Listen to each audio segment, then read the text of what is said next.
Tuhan firman-Mu ajaib, kekal meski gunung menghilang. Tiada huruf yang gagal, tak terpatahkan siasat.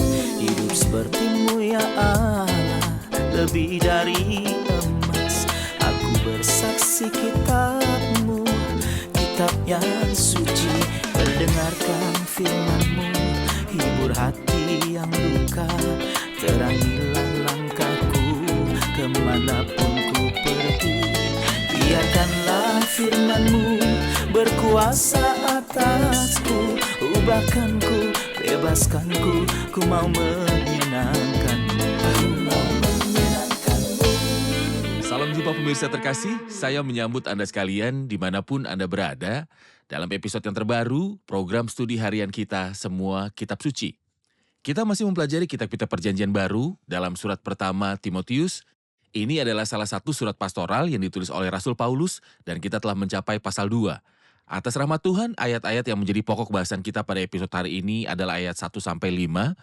Saya ingin ingatkan Anda bahwa di episode sebelumnya kita berhenti pada kesaksian Saulus dari Tarsus yang kemudian menjadi Rasul Paulus. Ia yang berkata tentang dirinya sendiri, perkataan ini benar dan patut diterima sepenuhnya. Kristus Yesus datang ke dunia untuk menyelamatkan orang berdosa, dan di antara mereka akulah yang paling berdosa. Inilah pekerjaan dari Kristus ketika dia datang ke dunia. Ia mampu menyelamatkan orang yang paling berdosa menjadi hamba Yesus Kristus. Hari ini kita akan berhenti pada satu perintah, yang adalah perintah doa. Mengapa kita harus berdoa? Bagaimana kita berdoa? Bagaimanakah doa merupakan suatu kebutuhan dalam gereja secara umum dan khususnya di kalangan orang-orang percaya? Untuk memulai, izinkan saya untuk menyambut tamu kehormatan yang telah hadir bersama kami di studio, Dr. Fayez Fuad dan Saudara Ishak Elia. Selamat datang para hamba Tuhan. Terima kasih. Kami juga menyambut hadirin yang bergabung di studio. Selamat datang. Kami akan segera memulai pembelajaran sesaat lagi. Tetaplah bersama kami.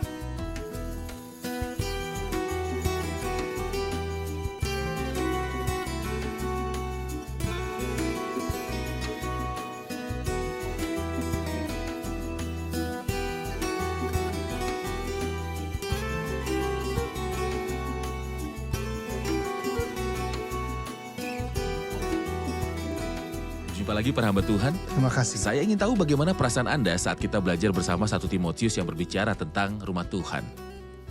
Apa perasaan pribadi Anda? Saya senang sekali karena surat ini merupakan salah satu landasan atau pilar yang menunjukkan kepada kita ketertiban di rumah Tuhan di bumi. Hal yang paling berharga di hatinya di bumi. Surat ini membawa kasih dan hubungan baik antara seorang hamba yang lebih tua dan putranya yang beriman. Orang seperti Timotius sangat memberi semangat. Dia menyemangati saya secara pribadi. Baik, Dr. Fayez? Di episode sebelumnya saya terus memikirkan tentang perumpamaan gereja dan saya ingat bahwa di antara senyuman gereja masing-masing berbicara tentang tanggung jawab orang percaya. Ketika dia berbicara tentang mercusuar, dia bicara tentang tanggung jawab orang-orang beriman terhadap orang-orang di luar untuk menyinari mereka.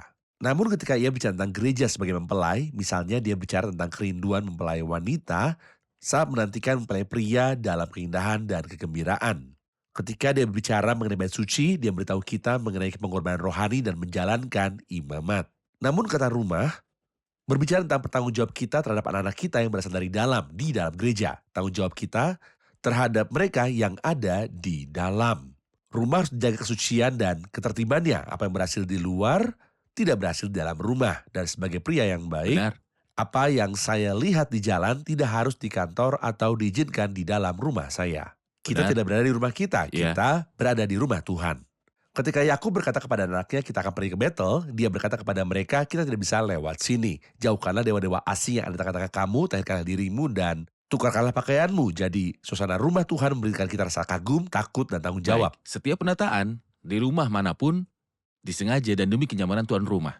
Ya, Tuhan juga merasa nyaman ketika dia menemukan rumahnya tertata dengan rapi. Ini adalah salah satu hal yang dituntut dari kita sebagai umat Allah.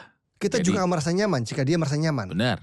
Bayangkan jika saya datang ke rumah Anda dan terus memandangi meja makan sambil berkata, tempatnya kurang bagus, pindahkan ke sisi yang lain, ke sisi kanan atau sisi kiri. Pindahkan ke seberang. Apakah saya berhak pergi ke rumah Anda dan mengaturnya sesuai keinginan saya? Anda adalah sahabat saya, tapi yang pasti Anda tidak akan melakukan ini. Karena saya mengenal Anda, Benar. tapi bayangkan. bahwa walaupun Anda bercanda, sejujurnya perkataan itu menyinggung. Iya. Saat ini, semua orang ingin menata rumah Tuhan sesuai keinginan mereka. Bagaimana bisa?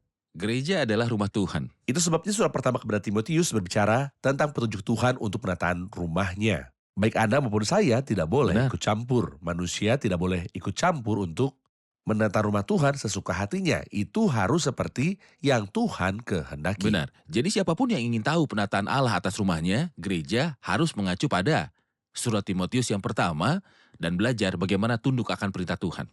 Saudara Isa, karena surat ini adalah surat pertama kepada Timotius, itu termasuk tugas dari Rasul Paulus kepada Timotius tentang penataan yang benar di rumah Tuhan. Namun, tentunya ada hal-hal yang menggembirakan di sini.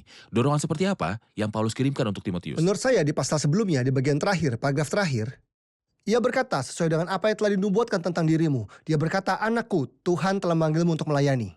Itu adalah salah satu hal yang menyemangati kita.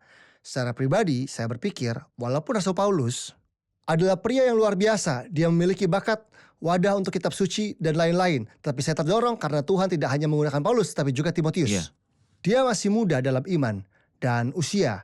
Dia tidak mempunyai bakat dan tenaga yang mengesankan, tetapi dia mempunyai ketakwaan, iman yang tulus, dan hati nurani yang baik. Hal kedua, ia berkata perjuangan yang baik dengan iman dan hati nurani yang murni. Dia menyemangatinya dengan mengatakan iman ini didasarkan pada fakta iman. Hidup dengan hati nurani yang baik berarti bertindak jujur sesuai dengan apa yang Anda pelajari dari firman Tuhan dalam segala situasi. Ini adalah berkat yang luar biasa. Salah satu orang saleh pernah berkata bahwa hati nurani yang baik itu setara dengan Benar. segalanya ketika landasannya juga benar. Benar. Kita menangani firman Tuhan dengan iman, bukan dengan logika, filsafat, atau pikiran. Hal ini tentu saja dengan sangat menghormati logika dan pikiran, namun kita berurusan pada tingkat yang lebih tinggi. Jadi kita menerima wahyu Tuhan dan hidup berdasarkan wahyu tersebut. Hal ketiga, ada peringatan. Dia berkata, jagalah. Hymenaeus dan Alexander, ada orang-orang yang menjadi seperti tanda peringatan dalam perjalanan kita. Hati-hati, nak. Ada orang-orang yang berada dalam persekutuan yang benar, dan apapun alasannya, mereka menyimpang dari jalan yang benar. Jadi teruslah berjalan sesuai keinginan Anda. Oke. Dr. Fayez, saya akan membaca 5 ayat pertama dari pasal 2 dan kembali kepada Anda dengan pertanyaan.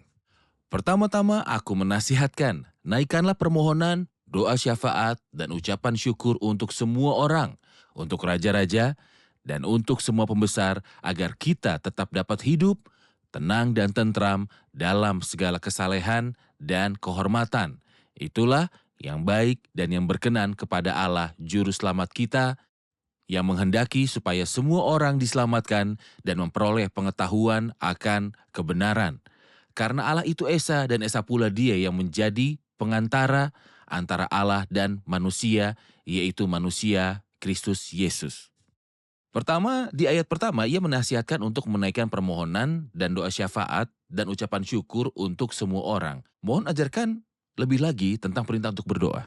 Hal pertama yang harus menjadi ciri sebuah rumah Tuhan adalah menjadi rumah doa. Rumah doa bukan untuk semua orang kudus. Kita perhatikan bahwa Rasul Paulus dalam Efesus 6 ayat 18 ketika menyebutkan perlengkapan senjata Allah, dia berkata untuk berdoa bagi semua orang kudus. Efesus berbicara tentang kedudukan orang percaya di surga. Maka inilah doa untuk semua orang kudus. Namun dalam surat pertama kepada Timotius, rumah Tuhan punya tanggung jawab untuk memberikan kesaksian kepada seluruh dunia tentang kasih karunia Tuhan yang peruntukan bagi semua orang. Sebelum memberikan kesaksian kepada manusia tentang kemurahan Tuhan secara horizontal, di ayat pertama dia berbicara tentang tingkat vertikal. Sebelum kita berbicara kepada manusia tentang kasih karunia Tuhan, kita harus berbicara kepada Tuhan tentang manusia. Ciri pertama dari rumah Tuhan adalah harus menjadi rumah doa bagi semua orang. Di dalam Yesaya pasal 56, Nabi Yesaya berkata, sebab rumahku akan disebut rumah doa bagi segala bangsa. Ketika Tuhan masuki bait dalam Markus pasal 11, ia berkata, bukankah ada tertulis bahwa rumahku akan disebut rumah doa bagi segala bangsa? Orang seharusnya datang ke rumah Tuhan untuk berdoa, tetapi orang tidak datang. Dan jika orang tidak datang, lalu siapakah yang harus berdoa demi manusia agar menyikapi rahmat Tuhan yang diberikan kepada mereka? Benar. Itu sebabnya keinginan hati Rasul Paulus adalah agar Timotius menugaskan orang-orang percaya untuk berdoa, tetapi berdoa untuk semua orang. Ya. Saya memperhatikan bahwa ada doa yang diperuntukkan bagi orang-orang beriman, bagi orang-orang kudus, tetapi juga bagi semua orang. Mengapa kita harus berdoa untuk orang lain, entah mereka mengenal Tuhan atau tidak? Apakah kebutuhan mereka? Kebutuhan pertama manusia adalah mengenal Kristus sebagai penyelamat pribadi bagi mereka masing-masing. Juga mengenal Kristus bukanlah sekedar sebagai juru selamat, tetapi juga sebagai gembala. Seseorang tidak dapat hidup dengan damai kecuali ia merasa aman dengan masa lalunya dan masa depan. Adapun saat ini siapa yang menjaga masa lalu akan menjaga masa depan dan masa kini. Saya suka mengatakan bahwa hanya Tuhan Yesus Kristus yang memiliki belas kasihan yang membereskan dosa-dosa masa lalu. Dia memiliki kasih karunia yang menjaga masa depanku. Itu bisa menjamin kenikmatan saya, apa yang tidak pantas saya terima. Sebagaimana anugerahnya menyelamatkan saya dari apa yang pantas saya dapatkan. Benar. Kasih karunia akan buat saya menikmati di masa depan dan apa yang tidak pantas saya terima. Tapi bagaimana dengan masa kini? Tindakan pemeliharaannya bertanggung jawab atas masa kini. Setiap orang membutuhkan Kristus. Setiap orang tidak dapat hidup tanpa Kristus. Manusia memerlukan Kristus. Kita berdoa agar hati ini bisa menanggapi panggilan Tuhan. Marilah kepadaku semua yang terlihat sudah beban berat, aku akan memberikan kelegaan kepadamu. Kita berdoa agar orang-orang menanggapi anugerah yang datang kepada Tuhan. Hati Anda tidak akan pernah tentram jika Anda jauh dari Tuhan. Datanglah padaku, kamu terbebani berat dari dunia yang berduka. Datanglah dan terimalah kebahagiaan dari Sang Penebus. Kita termasuk tidak patuh dalam doa.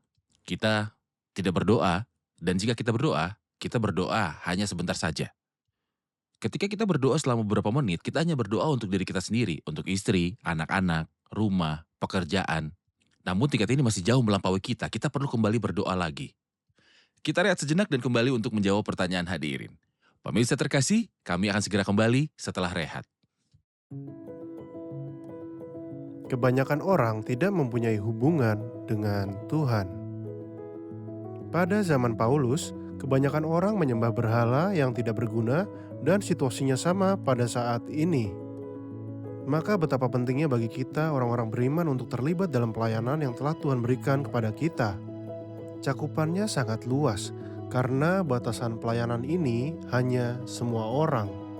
Demi raja-raja dan semua orang yang berkedudukan tinggi, tugas kita adalah mendoakan semuanya itu dan mengucap syukur juga. Karena Tuhan itu baik, penyayang kepada orang-orang yang tidak tahu berterima kasih, dan oleh karena itu kita harus bersyukur atas nama mereka. Doa kita bagi mereka yang berkedudukan tinggi mempunyai peranan yang baik, yaitu dapat menjalani kehidupan yang damai dan tenang. Yang membentuk rumah Tuhan haruslah orang yang bertakwa dan saleh. Kami telah kembali pemirsa terkasih untuk melanjutkan pembicaraan kita di pasal 2 dari 1 Timotius. Kita berbicara tentang perlunya doa. Bagaimana kita kurang berdoa? Apa pendapat Anda? Saya ingat ketika Tuhan Yesus Kristus dalam Injil Lukas yang berbicara tentang kemanusiaannya sebagai manusia sempurna, disebutkan bahwa dia berdoa sebanyak 7 kali. Salah satu doanya yang dipanjatkan Tuhan Yesus Kristus adalah setelah dia menyembuhkan penderita kusta. Ia mengutusnya dan berkata, perlihatkanlah dirimu kepada imam dan persembahkanlah persembahan yang diperintahkan Musa sebagai bukti bagi mereka. Iya. Tuhan melakukan sesuatu setelah itu, akan tapi ia menundukkan diri dari tempat-tempat yang sunyi dan berdoa. Ia berdoa bagi para imam sesuai dengan konteksnya. Dia berdoa untuk para imam yang dituju oleh penderita kusta itu untuk menyikapi pesan tersebut sebagai bukti bagi mereka agar hati mereka tidak menjadi keras. Dan apa yang dikatakan oleh penderita kusta itu mungkin akan terjadi di tanah yang baik. Jadi seandainya Tuhan Yesus Kristus mau berdoa mohon mujizat yang dia lakukan yang mungkin berdampak kepada orang, bukan kita perlu berdoa untuk pelayanan kita. Yang kita berikan kepada orang-orang untuk melihat buahnya. Saya ingat suatu kali dia juga berdoa di suatu tempat dan setelah ia berdoa, ia bertanya kepada murid-muridnya, kata orang, siapakah aku ini? Maka Petrus berkata kepadanya, engkau adalah Mesias. Konteksnya mengatakan bahwa dia berdoa agar datangnya wahyu dari Bapa akan mendapat penerimaan di hati Petrus. Jadi Petrus nelayan sederhana menerima wahyu ini dengan iman. Ajaran Kristen yang kita perkenalkan, baik melalui satelit maupun pertemuan kita memerlukan doa. Kita harus berdoa bagi orang-orang agar mereka dapat menerimanya dengan iman karena itu adalah ajaran yang sangat mendalam. Kita perlu berdoa bagi orang-orang agar mereka menerima iman dengan sepenuh hati. Benar. Kita akan menerima pertanyaan dari penonton dan kembali untuk melanjutkan pembicaraan kita tentang doa dan orang-orang yang harus kita doakan. Silakan. Pertanyaan saya adalah tentang pasal 1 dan ayat terakhir di dalamnya. Dikatakan bahwa Rasul Paulus telah menyerahkan 2 orang kepada iblis. Dalam surat pertamanya kepada jemaat Korintus, ia juga menyerahkan seseorang kepada iblis agar tubuhnya binasa. Saya ingin bertanya, apakah ini merupakan otoritas kerasulan khusus yang berakhir dengan berakhirnya zaman kerasulan? Atau bisakah beberapa orang sekarang memiliki karunia ini? Atau apakah ada pendeta yang akan mengikat setan dengan cara tertentu? Jika jawabannya ya, apakah maksudnya menyerahkan seseorang kepada iblis? Apakah ini berarti mengatakan kepada iblis, ini dia bahwa orang ini, saya tidak dapat memahaminya, apa yang harus mereka lakukan hingga menyerahkan seseorang kepada iblis? Meskipun kita berada di pasal 2, namun ada baiknya jika Anda memikirkan hal itu. Jadi kita akan kembali ke ayat terakhir di pasal 1 ayat yang ke-20. Di antaranya Himeneus dan Alexander yang telah kuserahkan kepada iblis supaya jera mereka menghujat. Apa maksud dari kuserahkan kepada iblis? Apakah ini merupakan situasi umum atau situasi yang terulang yang dapat terjadi? Atau ini hanya sekali saja semacam otoritas? Kita tahu saudara ayat bahwa ada lingkaran perlindungan ilahi. Lingkaran ini adalah kerajaan sorga dan pengakuan Kristen. Di dalam lingkaran ini terdapat berkah dan perlindungan ilahi pada tingkat tertentu. Apa yang terjadi dalam 1 Timotius pasal yang 1 dan apa yang saudari kita tunjukkan dalam pertanyaannya di 1 Korintus adalah otoritas kerasulan yang tidak terulang pada saat ini. Hal ini terkait dengan mendisiplinkan seseorang sampai dia berbalik dari jalannya. Jadi dia diserahkan kepada iblis untuk menanganinya. Sudah jelas bahwa ini bisa menjadi tindakan kedisiplinan yang telah diserahkan kepada iblis supaya mereka jerah menghujat. Dia mengatakan dalam 1 Korintus tentang mendisiplin orang percaya sehingga binasa tubuhnya agar rohnya diselamatkan pada hari Tuhan. Jadi tujuannya agar orang tersebut kembali kepada Tuhannya. Dalam hal ini disiplin akan membuahkan Ini hasil. adalah metode kedisiplinan yang terkait dengan otoritas kerasulan. Seolah ada semacam perlindungan, setan tidak bisa mendekat, namun ada pengecualian sesaat ketika perlindungan dihilangkan dari orang ini. Dia diserahkan kepada iblis untuk sebuah reformasi disiplin tertentu dalam orang ini. Dan itu merupakan hal yang luar biasa pada zaman Rasul. Tak seorang pun sekarang yang punya wewenang untuk menyerahkan seseorang, apalagi jika dia adalah orang yang beriman. Benar, Bagi setan tidak ada yang seperti itu sekarang. tepat, Namun ada disiplin gerejawi dalam hal melepaskan dan mengikat. benar. Sudah jelas? Mari kita kembali ke permohonan, doa, syafaat, dan ucapan syukur yang dipanjatkan kepada semua orang. Ia menyebutkan kategori-kategori yang harus kita doakan. Mohon penjelasan Anda. Dia berbicara tentang permohonan. Mari kita pahami kata-kata tersebut dalam konteksnya. Dia berbicara tentang semua orang, sebagaimana kita memahami tujuannya adalah keselamatan yang dinyatakan melalui rumah Tuhan bagi semua orang. Tuhan Yesus datang untuk seluruh dunia. Jika pemirsa tidak menyadari fakta ini, saya ingin dia memperhatikan. Kristus tidak datang hanya untuk orang Kristen maupun orang Yahudi saja. Namun dia datang untuk seluruh dunia. Sebab begitu besar kasih Allah akan dunia ini, Kristus datang untuk Anda dan untuk setiap orang. Dia datang untuk menyelamatkan orang. Kita perlu sebagai sebuah gereja bukan pergi ke dunia untuk menginjili, karena ada para penginjil yang mempunyai karunia khusus dan Tuhan telah membangkitkan mereka untuk pekerjaan ini. Gereja tidak hanya mengawasi pekerjaan penginjil di luar gereja. Gereja berpartisipasi dalam Injil. Ia berdoa dan meminta keselamatan manusia. Ini mengangkat berbagai jenis doa dan permohonan dan syafaat untuk semua orang dengan ucapan syukur bersama dengan doa.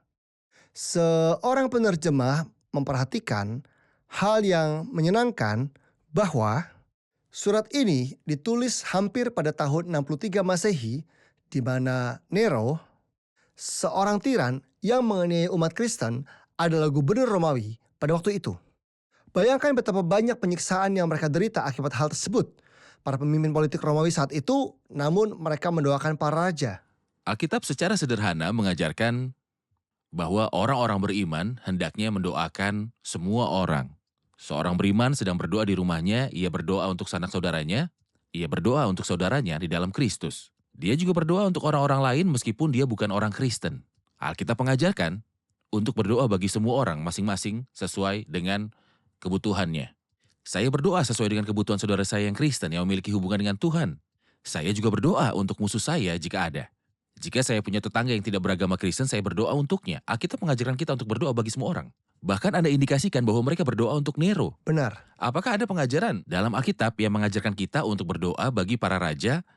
Apapun kesombongan, kezaliman, dan korupsi mereka, Tuhan meminta kita berdoa untuk semua orang. Dan Adakah Tuhan Yesus ajarannya? mengajarkan kepada kita dalam khotbah di gunung. Oke, Kasihilah musuhmu dan berdoalah bagi mereka yang menganiaya kamu. Ketika kita melihat teks di sini, kita menemukan kata-kata yang menakjubkan untuk raja-raja dan untuk semua pembesar. Ia juga berbicara tentang para raja. Bukan hanya untuk mendoakan presiden negara saja, tetapi untuk semua raja. Inilah gagasan yang luar biasa tentang rumah Tuhan. Itu ada di seluruh dunia.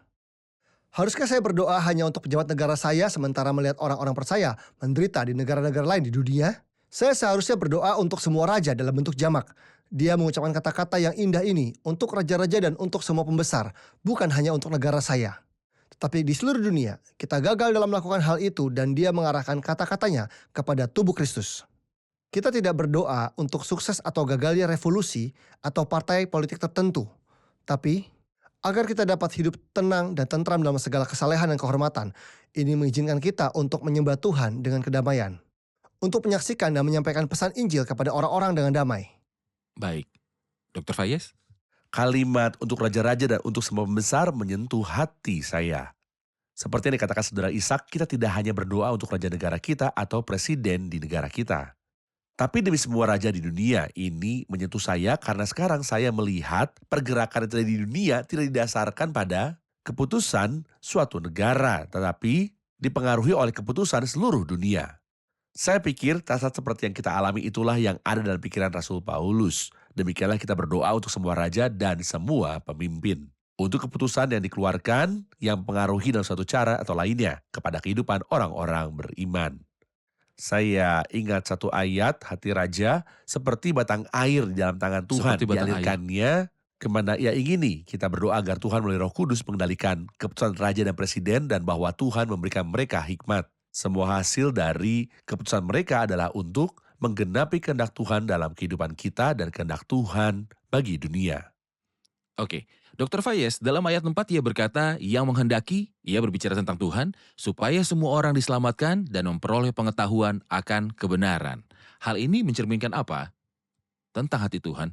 Ini menunjukkan bahwa Allah tidak hanya ingin orang berdosa diselamatkan. Dan menurut saya, ini adalah satu langkah. Namun langkah yang paling penting adalah memperoleh pengetahuan akan kebenaran. Ini memiliki dua pengalaman. Orang berdosa diselamatkan dari dosanya, perbudakan setan, dan dosa. Dan datang dengan iman kepada Tuhan Yesus Kristus. Apakah itu saja? Tidak. Tuhan memiliki lebih dari itu untuknya. Bukan hanya untuk diselamatkan dari masa lalunya dan lautan api dan belerang, tetapi untuk menikmati kebenaran. Kebenaran berkaitan dengan pribadi Tuhan Yesus Kristus.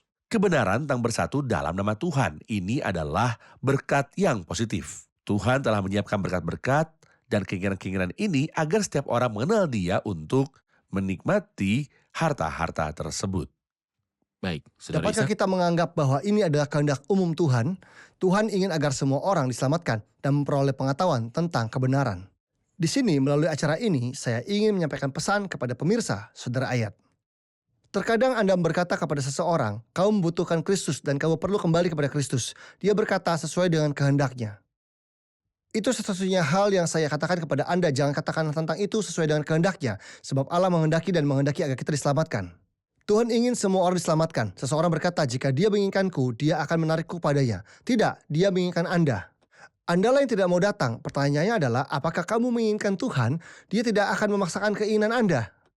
Hal-hal seperti jika dia menginginkan saya, dia akan menarik saya kepadanya atau insya Allah tidak ada dalam hal keselamatan.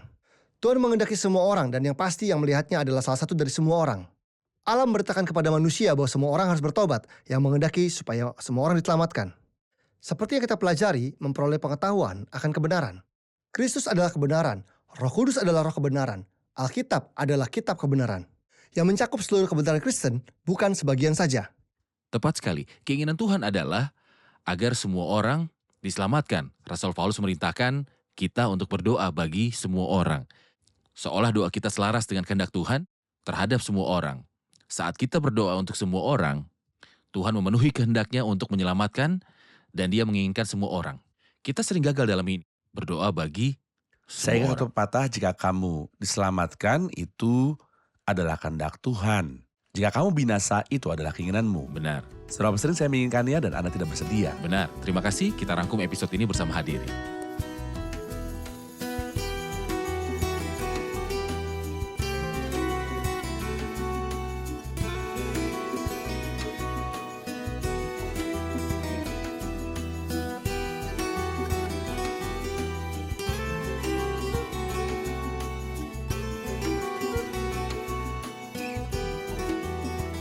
halo semuanya.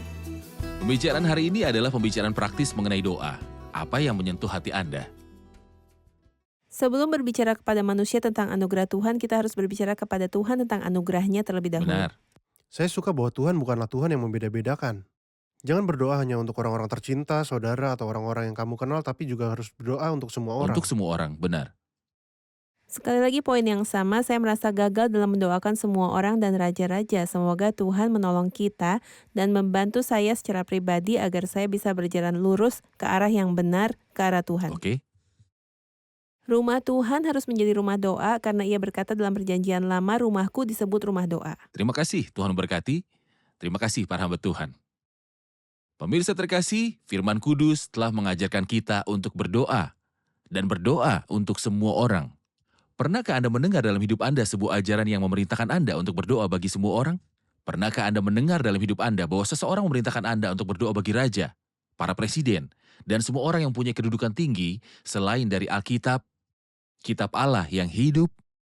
Kita berdoa untuk semua orang, bagi mereka yang sependapat dengan kita dalam pemikiran, dan bagi mereka yang berbeda pendapat dengan kita. Bahkan, kita juga berdoa bagi mereka yang telah menganiaya kita. Kita berdoa untuk keselamatan semua orang. Jadi pemirsa terkasih, jika Anda membuka hati Anda kepada Tuhan Yesus Kristus, dan firman kudus itu diam di dalam hidup Anda dan dalam hati Anda, itu akan mengubah Anda dan memungkinkan Anda untuk hidup dan berdoa seperti yang dikatakan Alkitab. Anda akan berdoa untuk musuh Anda seperti yang dikatakan Alkitab. Anda akan berdoa untuk kebaikan semua orang seperti yang dikatakan Alkitab. Saya mendorong Anda untuk mempraktikkan doa.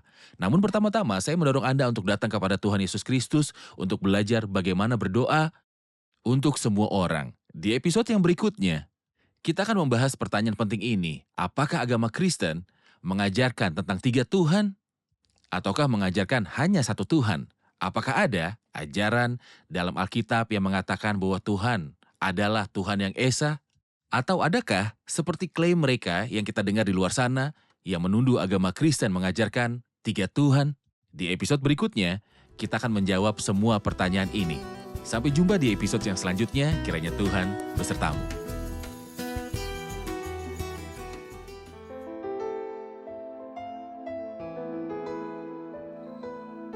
Tuhan firman-Mu ajaib, kekal meski gunung menghilang.